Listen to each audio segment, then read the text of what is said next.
जो जोगी होता है ना, वो इधर उधर बौखता नहीं है, ठीक है ना।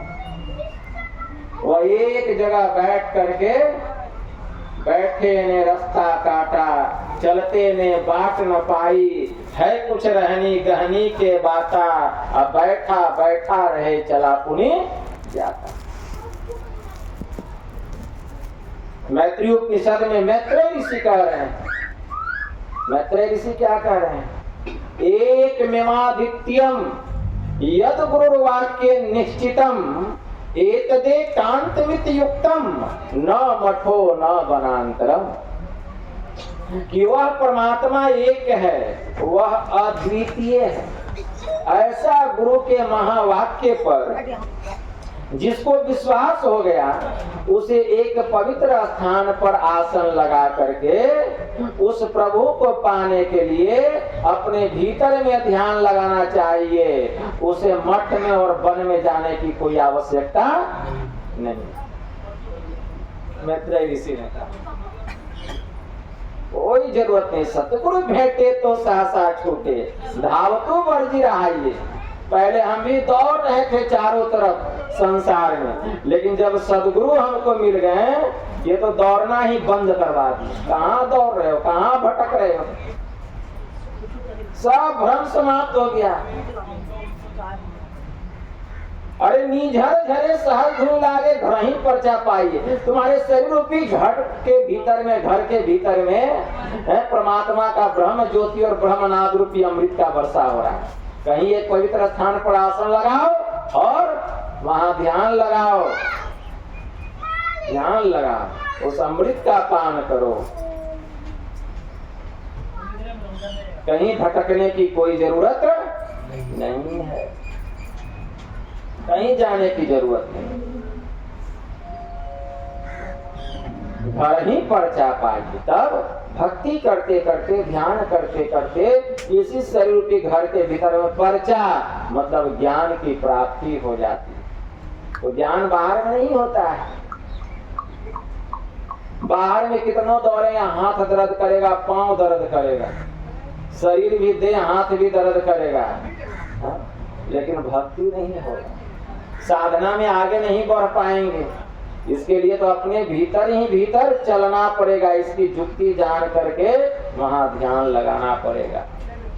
प्रभु श्री राम कह रहे हैं, किससे कह रहे हैं, अपने भाई लक्ष्मण जी से कह रहे हैं कि एक रचई जग गुण बस जाके, अब प्रभु प्रेरित नहीं निज बल ताके। विद्या माया जो है यह संसार की रचना करती है, अब तीनों गुण इसके अधीन है, लेकिन प्रभु प्रेरित नहीं निज बल ताके। लेकिन हे मेरे भाई, इसको अपना कुछ भी बल नहीं।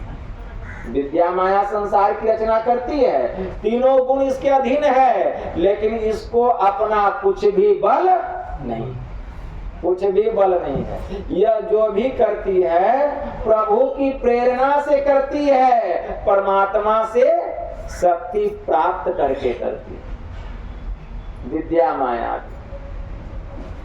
इसको अपना कुछ भी बल नहीं,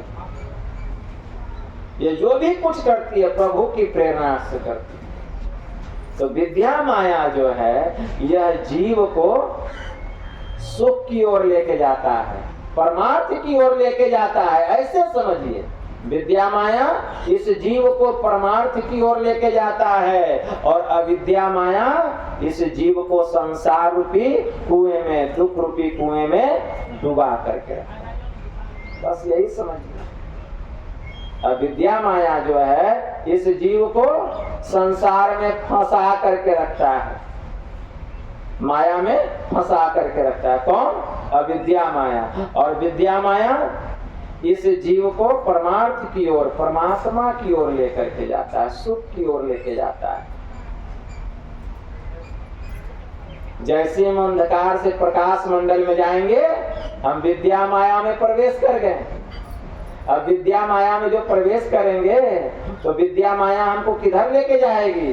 गुरु के बताए अनुकूल अगर हम साधन करेंगे तो हम ऊपर की ओर जाएंगे, नीचे की ओर नहीं आएंगे, ठीक है ना। तो जब तक हम अंधकार में रहेंगे अविद्या माया के अधीन रहेंगे, और जब तक अविद्या माया के अधीन रहेंगे हमसे भूल होगा, भ्रम होगा, बार बार होगा जब तक आप अंधकार में रहेंगे। कितना भी आप ध्यान कर लीजिए, हम लोग अभी अंधकार में ही रह करके ध्यान कर रहे हैं, सत्संग भी कर रहे हैं अंधकार में रह करके, लेकिन जब तक अंधकार में हम रहेंगे हमसे भूल होगा, हमसे भ्रम होगा, एक बार नहीं हर बार होगा, बार बार होगा। संत राधा स्वामी जी महाराज की वाणी में आया, सखी क्यों देर लगाई चटक चढ़ो नौ द्वार, इस नगरी में तिमिर समाना भूल भरम हर बार, खोज करो अंतर उजियारी छोड़ चलो नौ द्वार। जिस दिन 9 द्वारों को छोड़ के 10वें द्वार में प्रवेश कर जाएंगे, अंधकार से प्रकाश मंडल में चले जाएंगे, हमसे जितने कर्म होंगे प्रकाशित कर्म होंगे, उत्तम काम होगा। क्यों? अविद्या माया से हम ऊपर उठ जाते हैं, अविद्या माया से ऊपर उठ जाते हैं। इसीलिए खोज करो अंतर उजियारी छोड़ चलो 9 द्वार, 9 द्वारों को छोड़ो और 10वें द्वार में प्रवेश करो, 10वें द्वार में प्रवेश करो। 10वें द्वार में प्रवेश करने के लिए युक्ति है, ऐसे